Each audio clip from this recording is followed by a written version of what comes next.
cut, gano'n. Agaling.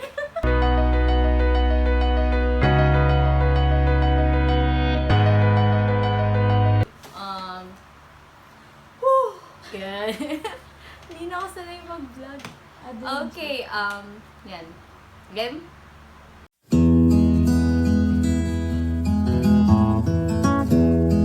So, my name is Josiah Faye Prado, 24 years old, currently a senior high school public school teacher for grade 12, and has been in the service for at least 4 years. So, what made you want to pursue your current career? To be honest, I just applied because my mom was nagging me after graduation and after the results of the board was already released. That was the time I was pressured to apply. And then, thankfully, yun, I was able to get my job. Tell us about your typical workdays before and after the pandemic. Typically, before pandemic, my time was always 7 to 5 p.m. 7:30 to 5 p.m. And usually, ang break ko lang dyan 1 hour to 2 hours. Then always nasa classroom. Kung hindi nasa classroom, nasa office. Kung hindi nasa office, nasa guidance. Nasa guidance room ako. And then, after pandemic, siguro, naging mas demanding yung work. Kasi kahit nasa work from home ako in the very first part, there were tons of webinars, tons of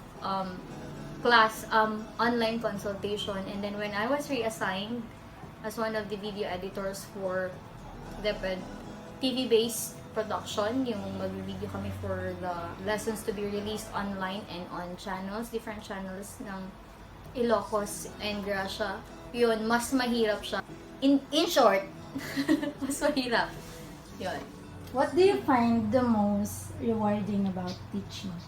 Siguro, since medyo newbie ako sa trabaho and in this line of profession, siguro ang naging rewarding sa amin is that there are some students at the end of the day or former students who will remind us na, "Uy, ma'am, thank you kasi nung nagturo ka ng ganito, naintindihan ko, mas madali sa klase." Or di kaya, "Thank you, ma'am, kasi ikaw yung naging dahilan para magpatuloy ako sa trabaho, sa school."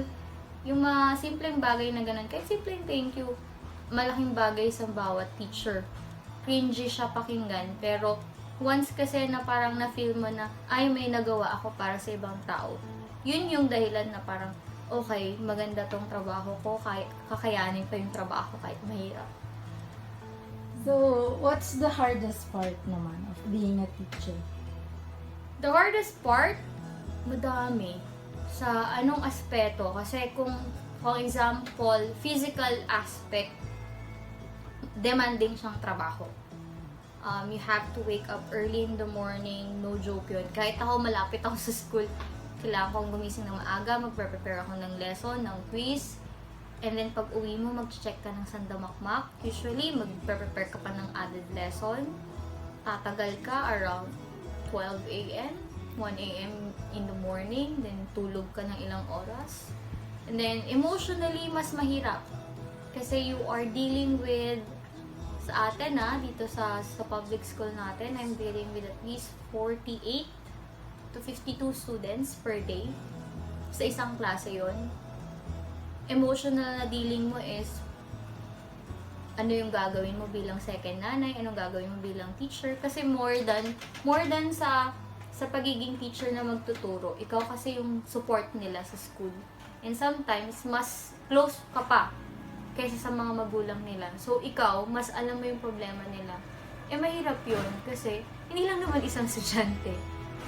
Mas lalo na sa ako, nasa guidance ako, lahat ng problema nila, pag uwi ko, parang damdam ko lahat. And then, after nun, kapag nararamdaman yun, minsan napapasa natin sa members sa family, unknowingly, nagiging pabigat din tayo doon. So, mahirap, in the sense na madami kasing factors kung bakit siya nagiging mahirap. Hindi lang siya physical, emotional, madami eh. Kumbaga, parang karga mo yung mundo ng mga bata. kasama na yung mundo mo, kasama yung family. How do you motivate students to learn? Hindi ko sure. Paano kita minomotivate ng estudyante kita? Paano ba ako na-motivate ng estudyante? Siguro, biggest factor is I'm strict with them. Alam yan ni Mika. Sa lahat ng mga manonood na to. Mika was my former student. I'm very strict to the point na sometimes I would even tell them, mas ako ang mag-break ng wings nila kesa sa kanila. To let them know it and to let them feel that within this classroom, it's a safe haven. Pero outside na ng classroom, the real world is not easy. It's not happy-happy. It's not what you want, you can get all the time. So, minsan, ako yung dahilan kung bakit sila umiiyak.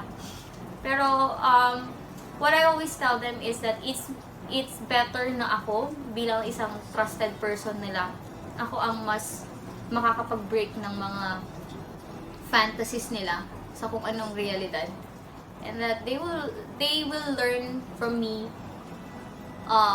not only lessons na nasa textbook, but lessons in life.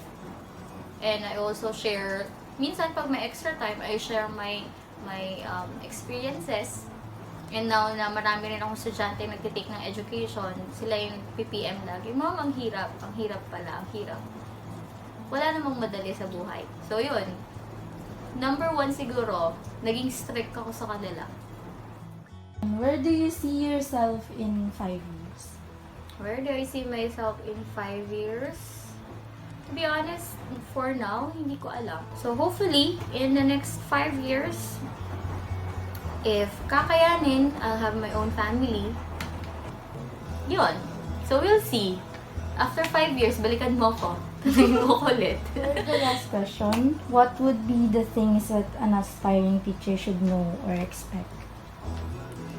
For an aspiring teacher, he or she needs to know that this job is not a plain job. It's a job that needs commitment. Hindi ka pwedeng mag-back out. Kasi once na nag-back out ka, you're not just going back to what you took an oath for, but you're also turning back to the students who are looking up to you, to the future that they have. Parang tinalikuran mo rin yung future na meron sila. So, hindi siya pwedeng putyo-putyo lang. Hindi siya trabaho na kung ayaw mo na kagad. Kasi honestly, in the last 4 years, I've been thinking to resign, but then marami akong estudyante na umaasa sa akin. So, it's a commitment. You also have to know that it's forever learning. Hindi ibig sabihin na magaling ka sa isang subject, yun na lang yung buhay mo. Kasi mag-upgrade din yung information. So, wala kang choice. Mag-aaral ka ulit. It's also a job that requires you not only yung salary. Kasi kung gusto mong umaman, hindi ka pwede sa teaching. Ang teacher, we give more than what we receive, to be honest. So, yun. You have to expect also that not all students will like you. Not all parents will like you. And that's alright. That's okay. So, yun. It's commitment, never-ending learning. Also, it needs, this job is more of compassion. Whether you like it or not, you will share your life. They will share their life. Hindi ka pwede dito na, that's my private life. You don't have a say. No. Once na naging teacher ka, ang buhay mo parang open book. So yun, it's a job that requires more than just teaching. So, if you would be a teacher, if you would want to be a teacher, make sure also that you will get lots and lots of sleep before you take your job.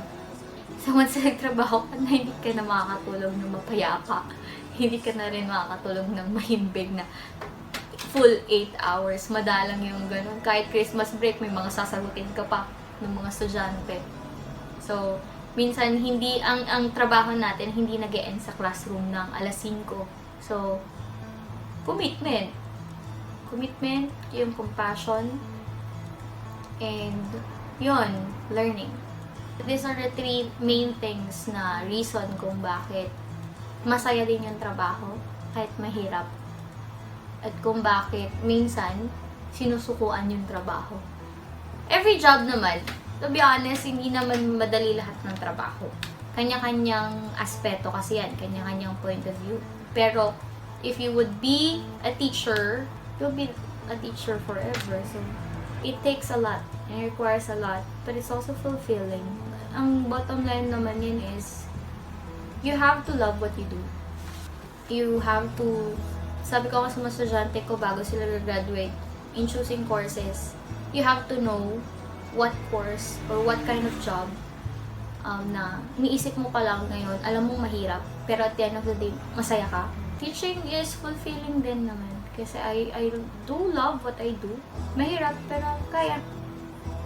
So you have to love. Yun lang, you have to love what you do. You have to learn to love what you do. And you have to commit yourself 100%. So, fighting!